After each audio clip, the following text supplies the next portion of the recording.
முதல் வசனம் துவங்கி நாம் ஒருவர் வாசிக்க கேட்போம். வாசிக்கின்றவங்க கையில் ஒரு மைக் வச்சுக்கோங்க.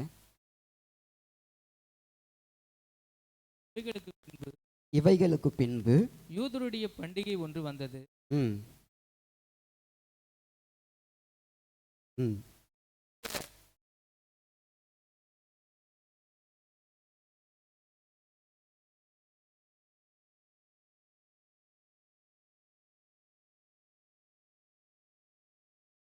எபிரேய பாஷையிலே பெதெஸ்தா எனப்பட்ட ஒரு குளம் எருசலேமின் நாட்டு வாசல் அருகே இருந்தது. ம் அதற்கு 5 மண்டபங்கள் உண்டு. ம் அவைகள் குருடர், சப்பானிகள், சூம்பின உறுப்புடையவர்கள் முதலியானவ வியாதிஸ்தர்கள் அநேகர் படுத்திருந்து ம் தண்ணீர் எப்போது கலங்கும் என்று காத்து கொண்டிருப்பார்கள்.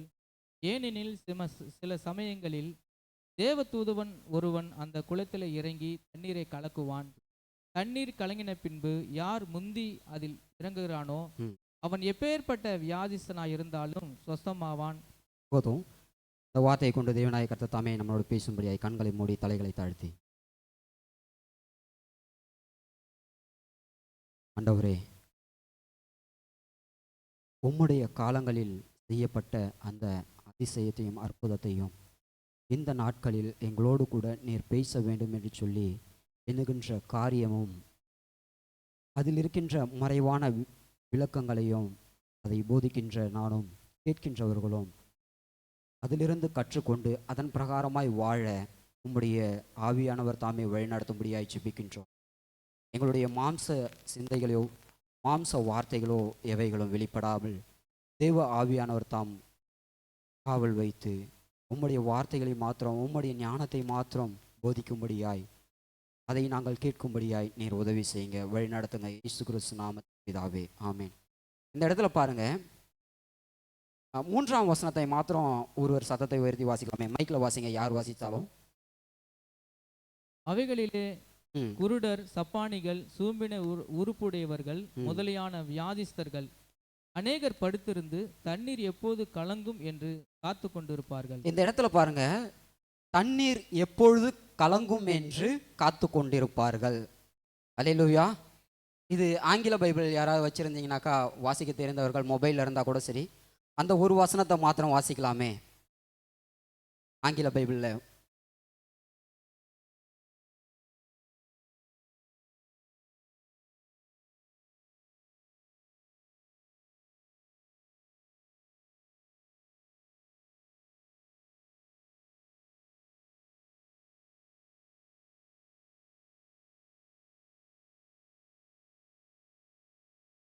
மைக்கு கொஞ்சம்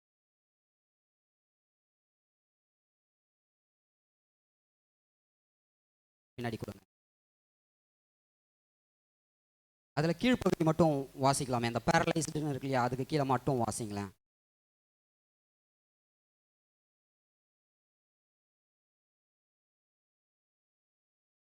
John chapter 5 verse 3.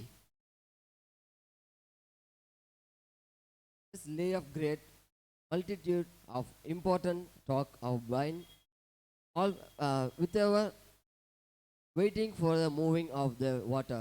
இந்த இடத்துல பாருங்க, ஆங்கிலத்தில் சொல்லப்படும் பொழுது waiting for the moving of the water அப்படின்னு சொல்லிட்டு, அல்லேலூயா. இந்த இடத்துல பாருங்க, தண்ணி ஒரு தேங்கி நிற்கின்ற இடமாய் அந்த இடத்துல காணப்பட்டது. தேங்கி நிற்கும் பொழுது நான் இறங்கினா எனக்கு சுகம் கிடையாது. என்ன கிடையாது? ஆமாம், தேங்கி நிற்கும் போது நான் இறங்கிட்டேனாக்கா எனக்கு சுகம் கிடையாது. ஆனால் அந்த தண்ணி மூவ் ஆகும்பொழுது, அதாவது நகரும் பொழுது, தமிழுக்கும் இங்கிலீஷ்லேயும் ஒரு சில மாற்றங்கள் இருக்கும், ஒரு சில வித்தியாசங்களும் இருக்கும். தண்ணி தமிழில் கலங்கும் பொழுது என்று சொல்லி குறிப்பிட்டிருப்பார்கள். ஆனால் ஆங்கிலத்தில் அந்த தண்ணி நகரும் பொழுது என்று சொல்லி, அல்லேலூயா அல்லேலூயா. நம்மளுடைய வாழ்க்கையில் கலங்கி கொண்டிருக்கின்ற தண்ணீரும் ஆங்கிலத்தை பார்த்த பிரகாரமாய் அந்த தண்ணி அந்த இடத்துல குழம்பி கொண்டு இருக்கிறதா இல்லை. அந்த தண்ணி மாறாக நமக்குள்ளாக இருக்கின்ற அந்த சேரான பகுதி, நமக்குள்ளாக இருக்கின்ற அந்த பாவமான பகுதிகள்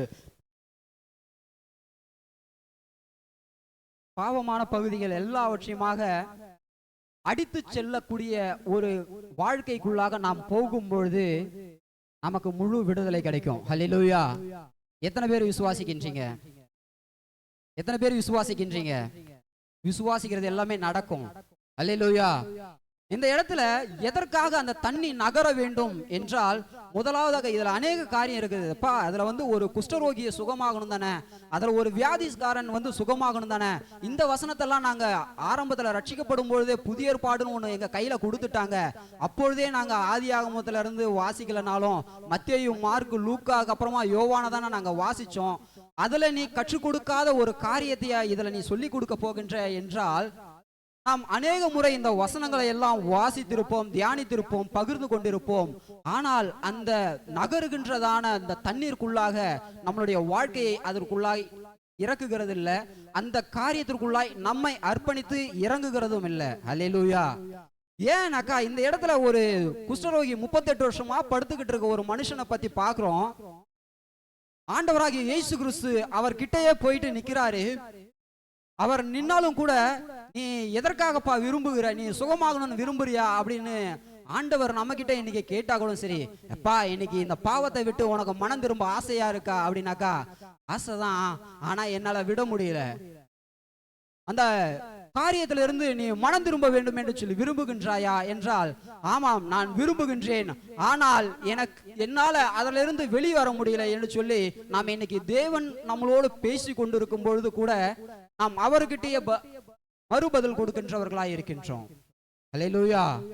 அப்படிப்பட்ட காரியங்கள்லாம் நம்மளுடைய வாழ்க்கையில தேங்கி கொண்டு இருக்கும் என்றால் அவைகள் எல்லாம் கலக்க வேண்டும். அந்த தண்ணீர் எல்லாம் அடித்து செல்லப்பட வேண்டும். அதற்கு நம்ம என்ன பண்ணணும் அப்படின்னாக்கா, நம்மளை ஒப்பு கொடுக்க வேண்டும், நம்மளை அர்ப்பணிக்க வேண்டும். அல்லேலூயா. அது ஏன்பா அந்த தண்ணி கலங்குகின்ற நேரத்துல மட்டும் தானா, இல்ல அந்த வாழ்க்கை நகருகின்ற நேரத்துல மாத்திரம்தான் எனக்கு சுகம் கிடைக்குமா, அப்போதான் என்னுடைய வாழ்க்கை மாறுமா என்று சொல்லி கேட்டீங்கன்னாக்கா, 4ஆம் வசனம் பிரதானமாய் சொல்லுகிறது. அதை ஒருவர் வாசிக்கலாமே. ஏனெனில் சில சமயங்களிலே தேவதூதன் ஒருவன் அந்த குளத்தில் இறங்கி தண்ணீரை கலக்குவான். தண்ணீர் கலங்கின பின்பு யார் முந்தி அதில் இறங்குவானோ எப்பேற்பட்ட வியாதியஸ்தனாய் இருந்தாலும் சுஸ்தமாவான். இந்த இடத்துல பாருங்க, எப்பேற்பட்ட பாவமாய் இருந்தாலும் சரி, எப்பேற்பட்ட வியாதியாய் இருந்தாலும் சரி, தேவனாகிய கர்த்தர் நமக்காக வைத்திருக்கின்ற அந்த தேவ தூதர்கள் நமக்கு வெளிப்படுத்தும் பொழுதும், நமக்காக அவர்கள் வேலை செய்யும் பொழுதும் நம்மை அர்ப்பணிப்போம் என்றால் நம்மளுடைய வாழ்க்கை எல்லாம் மாறுதலாக இருக்கும். அல்லேலூயா. அல்லேலூயா. விசுவாசிக்கிறவங்க மாத்திரம் கரங்களை தட்டி, அப்போ என்னுடைய வாழ்க்கையில நான் எப்படியாய் நான் அர்ப்பணிக்கணும், அப்படியே நான் அர்ப்பணிச்சிட்டாலும் அந்த குஷ்டரோகி கிட்ட இருந்த அந்த 38 வருஷமா இருந்த அந்த நபர்கிட்ட ஆண்டவராகிய இயேசு கிறிஸ்து போய் பேசினார்ல, அப்ப அந்த மனுஷன் யாருன்னு சொல்லி அந்த படுத்து கொண்டிருந்த வியாதியா இருந்த மனுஷனுக்கு தெரியல.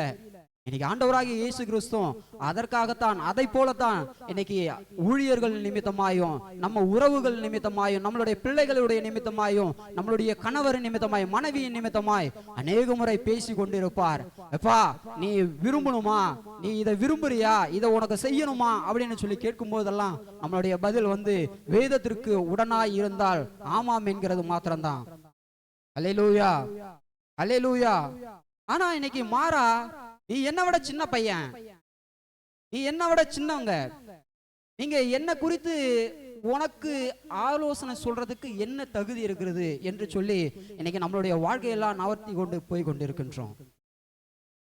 மாறாக கசப்பான அந்த அழுக்கான நீர் மாறி போகணுமே தவிர, அநேக எக்ஸ்பெரிமெண்ட் சயின்ஸ்ல உண்டு.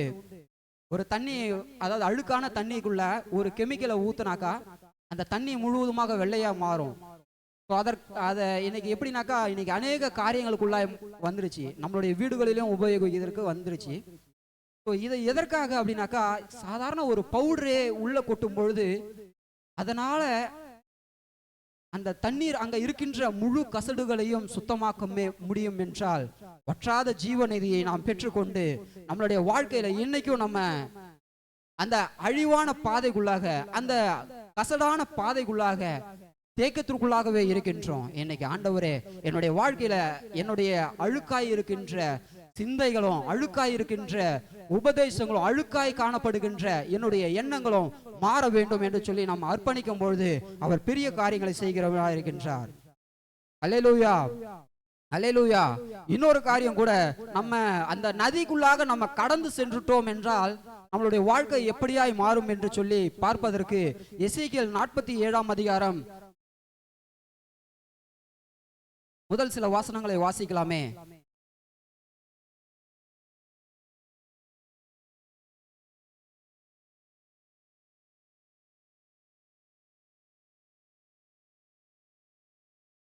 இதோ வாசல்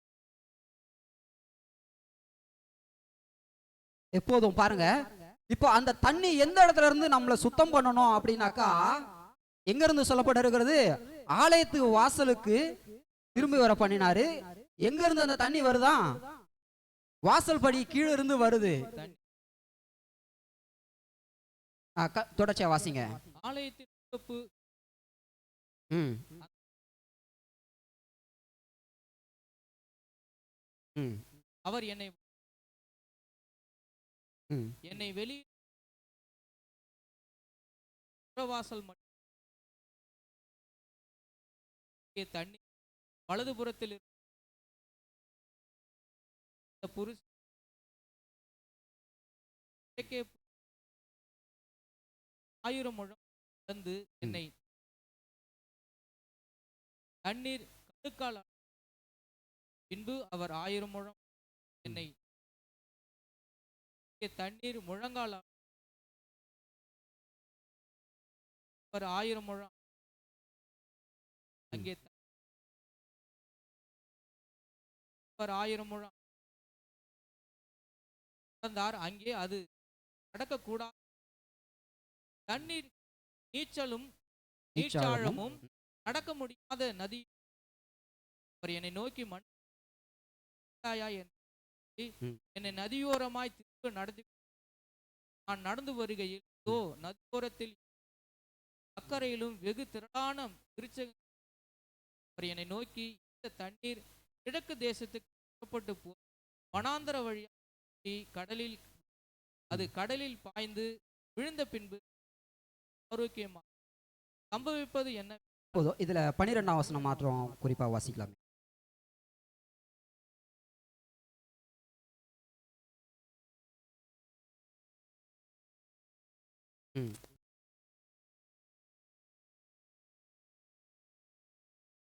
அவைகளின் இலை உதிர்வதுமில்லை, அவைகளின் கனிகள் கெடுவதுமில்லை.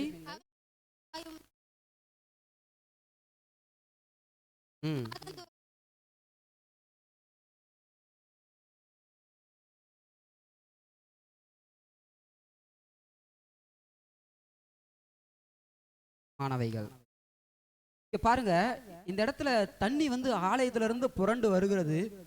அதற்குள்ளாக ஒரு சின்ன காரியத்தை சொல்லி நான் இதற்குள்ளாக வரலாம் என்று சொல்லி விரும்புகின்றேன். ஒரு மனிதன் ஒரு விதையை எடுத்துக்கொண்டு நான் விவசாயம் செய்ய வேண்டும் என்று சொல்லி, அதை நடவு செய்ய வேண்டும் என்று சொல்லி கடந்து செல்கின்றான். அப்போ சில விதைகள் என்ன பண்ணுதுனாக்கா, தேரான பகுதியில ஃபர்ஸ்ட் விழுந்துருது. ஒரு சில விதைகள் இருட்டாய் இருக்கின்ற பகுதியில் விழுகிறது. ஒரு சில விதைகள்லாம் வந்து என்ன பண்ணுதுனாக்கா ரொம்ப அழுக்கான தண்ணியில விழுது. ஒரு சில விதைகள் மாத்திரம் என்ன பண்ணுதுனாக்கா நல்ல நிலத்துல விழுகிறது. அப்போ ஃபர்ஸ்ட் என்ன பண்ணுச்சான், இருட்டுல விழுந்த விதை என்ன பண்ணுச்சான், இன்னைக்கு இந்த மனுஷன் வந்து எல்லாருக்கும் நம்ம எல்லாமே கனி கொடுக்கிறவங்களா தானே இருக்கின்றோம், நம்ம எல்லாமே அவருக்கு பலன் கொடுக்கிறவர்களா தானே இருக்கின்றோம். ஆனா என்ன மட்டும் இருட்டுல போட்டுட்டு இந்த மனுஷன் என்ன பண்றாருனாக்கா ஓர வஞ்சனையா நடத்துகின்றார், ஒருதலையாய் எங்களை நடத்துகிறார் என்று சொல்லி நல்ல நிலத்துல பார்த்தவன மாத்திரம் விழுந்தவனை மாத்திரம் பார்த்து எல்லாம் புறக்கணித்து கொண்டே இருந்துச்சான். அதே போல இருட்டுல விழுந்தவங்க, அழுக்கான தண்ணியில விழுந்தவங்க எல்லாமே கூட்டம் கூடி மீட்டிங் போட்டுக்கிட்டாங்களாம். அப்போ என்ன பண்ணி கொண்டு இருந்துச்சா, அந்த அழுக்கான நிலத்துல விழுந்தது. எப்படியாச்சும் நான் என்ன பண்ணணும்னாக்கா, என்னை அழுக்குல தான் போட்டுட்டாரு, ஆனாலும் நான் என் எஜமானுக்கு உண்மையா இருக்கணும்னு சொல்லிட்டு என்ன பண்ணுச்சான், ஒரு சில காலங்கள் அந்த நீருக்குள்ளாகவே கடந்து இருந்ததாம். அப்படின்னு தன்னுடைய வாழ்க்கையை அதிலேயே நிறுத்தி வைத்திருந்ததாம். பெரிய மழை வரும்பொழுது இருட்டான பகுதியில இருந்து என்னால் வெளியே வர முடியாது, வாழ முடியாது என்று சொல்லி நினைத்த விதைகள் என்ன பண்ணுச்சான், அப்படியே அதற்கு தேவையான ஒளிகள் இல்லாம கருகி இறந்ததாம். ரெண்டாவது, கல்லுங்க கிட்ட விழுந்த விதை என்ன பண்ணுச்சான், அப்படியே சூட்டுனால தாங்க முடியாம இறந்துச்சுங்களாம். புறக்கணித்தவர்கள் எல்லாரும் இறந்து போயிட்டாங்க. அந்த அழுக்கான தண்ணியில விழுந்ததும் நல்ல நிலத்துல விழுந்ததும், நல்ல நிலத்துல விழுந்தது அது எப்போ கனியை கொடுக்கணுமோ அது ஆரம்பிச்சு அது கனியை கொடுக்க ஆரம்பிச்சிருச்சு. இருந்தாலும் இந்த அழுக்கான தண்ணிக்குள்ள இருந்தது ஒரு குற்ற உணர்வு. நான் உபயோகிக்க மாட்டேன், நான் என்னால பயன் கிடையாது, என்னை உபயோகிக்க முடியாது என்று சொல்லி என்னை இந்த இடத்துல போட்டாங்கல்ல. ஆனாலும் அவர்களுக்கு முன்பாக என்னை அறிந்தவரும் என்னை புரிந்தவரும் உண்டு. என்னை எந்த இடத்துல போட்டாலும் சரி, நான் அவர்களுக்கு கனி கொடுப்பேன், அவர்களுக்கு நான் ஒரு நிழலை தருவேன், அவர்களுக்கு என்னால் முடிந்தவைகளை நான் செய்து கொண்டே இருப்பேன் என்று சொல்லி அது தன்னுடைய வாழ்நாளில் காத்து கொண்டு இருந்ததாம். அப்ப காத்து கொண்டு இருக்கும் பொழுது ஒரு நாள் திடீர்னு நல்ல மழை வருதான். வரும்பொழுது அந்த தண்ணி எல்லாமே என்ன பண்ணுச்சுனாக்கா அடிச்சு கொண்டு அழுக்கான தண்ணி எல்லாம் வெளியில போயிட்டு அது மேல அப்படியே அழகா மணல் மூடுச்சான். என்ன மூடுச்சு? மணல் மூடன உடனே அதற்கு ஏற்ற நேரம் வந்த உடனே அது துளிர் விட்டு கிளம்பி அது நல்ல நிலத்துல விழுந்ததை காட்டிலும் இது பல மடங்கு ஆசீர்வாதத்தை கொடுத்ததா அந்த ஓனருக்கு. அப்போ நினைச்சாராம், நாம் யாரை தூக்கி எறிந்தாலும் சரி, அவர்கள் உண்மையா கனி கொடுக்கணும்னு நினைச்சிட்டாங்கனாக்கா உண்மையாவே கனி கொடுப்பாங்க அப்படின்னு சொல்லி. எப்படியாய் ஒரு விதைக்கு ஒரு நல்ல தண்ணி அதை மூடுகின்ற வரைக்கும் காத்திருப்பு அவசியமோ, அதை போல நம்மளுடைய வாழ்க்கையில நம்மை பாவமான இடத்திற்குள்ளாய் விழுந்தாலும் சரி, நம்மளை அழுத்துகின்ற காரியத்திற்குள்ளாய் நாம் விழுந்தாலும் சரி, அந்த காரியத்திற்குள்ளாக நாம் எதற்காக வெயிட் பண்ணணும்னாக்கா, என்னுடைய பரிசுத்தத்தை நான் காத்து கொண்டு நிற்கும் பொழுது என் மேலே மூடுறதற்கு என் தேவனாகிய கர்த்தரால் முடியும். அவர் வரும்பொழுது என்னை முற்றிலுமாய் மூடி என்னை பாதுகாத்து நான் என்ன கனிகளை கொடுக்க வேண்டும், நான் என்ன பலனை கொடுக்க வேண்டும் என்று சொல்லி அவர் நிறைவாய் நடத்தும் போது அந்த ஆசீர்வாதத்துக்கு நான் பாத்திரவானாய் இருப்பேன். என்னுடைய நிழலு கீழாக அநேகர் தங்கியிருப்பாங்க. இதற்கு தண்ணி எங்கிருந்து வரணும்? என்னுடைய பாவங்களை எல்லாம் மாற்றணும்னாக்கா ஆலயத்திலிருந்து வரணும், ஆண்டவர்கிட்ட இருந்து வரணும். அந்த தண்ணீருக்காக என்னுடைய வாழ்க்கையை நான் காத்து கொண்டிருக்கின்றேன். அந்த தண்ணீருக்காக என்னுடைய வாழ்க்கையில நான் இன்றை வரைக்கும் பரிசுத்தத்துக்குள்ளாய் நிற்கின்றேன் என்று சொல்லி நம்முடைய எண்ணங்கள் எல்லாம் மாறுமானால் கர்த்தர் சொல்லுகின்றார், உங்களுடைய வாழ்க்கையெல்லாம் யாரெல்லாம் கனி கொடுக்க மாட்டான், இவனால எனக்கு பிரயோஜனம் இல்லை, இவர்களால ஒன்றத்துக்கும் உதவி இல்லை என்று சொல்லி நினைத்து கொண்டிருக்கின்றார்களோ, அவர்கள் மத்தியில உங்களை மறைவாய் நடத்தி உங்களுடைய நிழலு கீழாக ஜீவ விருட்சத்தை போல உங்களை மாற்ற அவர் வல்லவராய் இருக்கின்றார். அல்லேலூயா, அல்லேலூயா. எத்தனை பேர் விசுவாசிக்கிறவங்க? எத்தனை பேர் விசுவாசிக்கின்றீங்க? அப்போ ஆண்டவரே, என்னுடைய வாழ்க்கையில அந்த தண்ணி எப்பொழுது அது மூவ் ஆகும், எப்பொழுது நகரும், குளத்தை சுற்றி நிற்கின்ற அழுக்காய் என்னுடைய தண்ணிகள் எல்லாம் இது வரைக்கும் இருக்கும் என்றால், என்னை கூட்டிட்டு போயிட்டு அதற்குள்ளாக விடுகிறதற்கு ஆள் இல்லை என்றால், ஒருவேளை நீங்களாம் நினைக்கலாம், சபை பாஸ்டர் என்னை கடைசி வரைக்கும் என்னை பரிசுத்தத்துக்கு ஏதுவாய் நடத்தல, சபை பாஸ்டரமா என்னை பரிசுத்தத்துக்கு ஏதுவாய் கடைசி வரைக்கும் என்னை நடத்தல அப்படின்னு சொல்லி அந்த 38 வருஷமாய் வியாதியில இருந்த ஒரு மனுஷனை போல நீங்க, ஆண்டவரே என்னை கூட்டிட்டு போயிட்டு அந்த தண்ணிக்குள்ள விடுறதுக்கு ஆள் இல்லை அப்படின்னு சொல்லி உதவியற்ற நிலையில நீங்க இருக்கிறேன் என்று சொல்லி நினைப்பீர்கள் என்றால், ஆண்டவரே உங்க பக்கத்துல உங்களை விடுதலை கொடுக்க வல்லவராயிருக்கு. அல்லேலூயா, அல்லேலூயா, அல்லேலூயா. ஒப்பு கொடுக்கிறவங்க எல்லாம் முழங்கால் படிட்டு, ஆண்டவரே என்னுடைய வாழ்க்கையை நீங்க மாற்றுங்க, ஆண்டவரே என்னுடைய வாழ்க்கையில மாற்றுங்க ஆண்டவரே. அந்த தண்ணியில நான் மறைந்து நான் கனிகளை கொடுக்க வேண்டுமே தவிர மீண்டுமாய் என்னுடைய பழைய வாழ்க்கையும் பழைய பாவமான காரியங்களும் மீண்டுமாய் தோன்றக்கூடாது ஆண்டவரே. என்கிட்ட மட்டும் இல்ல ஆண்டவரே, என் குடும்பத்தில் ஏன் தோன்றக்கூடாது, என்னுடைய குடும்பத்தில் ஏன் தோன்றக்கூடாது. நடத்துவீங்களா? அன்னைக்கு அந்த மனுஷனுக்கு 38 வருஷமா காத்திருந்த ஒரு மனுஷனுக்கு உங்களால உதவி செய்ய முடியும் என்றால் இருக்கிறோம். வெறுமையான பாத்திரம் விடுகின்றோம், வெறுமையான பாத்திரமாய் விடுகின்றோம். பயன்படுத்துங்க. மக்காய் வாழ உமக்கு உண்டான கனிகளை கொடுக்க அர்ப்பணிக்கின்றோம். மீட்பர் இயேசு நாமத்தில் பிதா. அல்லேலூயா, அல்லேலூயா, அல்லேலூயா.